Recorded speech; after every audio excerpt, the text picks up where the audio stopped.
நெறைய பேர் யோசிப்பாங்க, பிசினஸ இம்ப்ரூவ் பண்ணணும்னா, பெரிய சேஞ்சஸ் நம்ம ஏதாவது பண்ணா தான் நடக்கும். அப்படிலாம் கிடையாதுங்க. ஒரு ஸ்மால் சேஞ்ச் கூட நம்ம பிசினஸ குரோ பண்ண வச்சு இம்ப்ரூவ் பண்ண வைக்க முடியும்.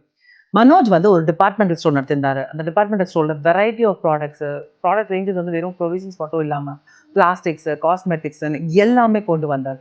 ஆனா வந்து கஸ்டமர்ஸ் வந்து நெறைய பேர் வந்தாங்க. இனிஷியலா கிராஜுவலா வந்தாங்க. பட் ஆனா வந்து அ சேல்ஸ் வந்து பெருசா அவரால கன்வெர்ட் பண்ண முடியல. ஏன்னு யோசிச்சாரு. ஏன் வந்து நமக்கு நெறைய சேல்ஸ் வர மாட்டேங்குது? ஏன் மக்கள் வரது வந்து குறைஞ்சிச்சு அப்படின்னு. கிராஜுவலா ஓரமா உட்கார்ந்து அப்சர்வ் பண்ண ஆரம்பிச்சாரு. Billing counter.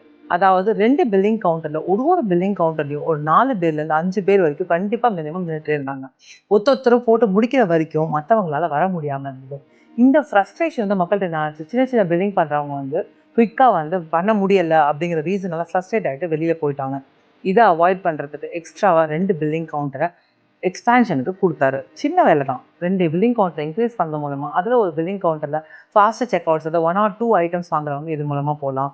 அப்புறம் வந்து பில்லிங் கவுண்டர்லயே செக்ரிகேஷன் குடுத்து, குயிக்கர் செக் அவுட்டுக்கு என்ன பண்ண முடியுமோ அத பண்ணாரு. இந்த ஸ்மால் சேஞ்ச் அவருக்கு பிசினஸ் ரெவென்யூவ இன்கிரீஸ் பண்ணுச்சு. கஸ்டமர்ஸ் வந்து ஃப்ரஸ்ட்ரேட் ரிப்பீட்டடா வர ஆரம்பிச்சாங்க.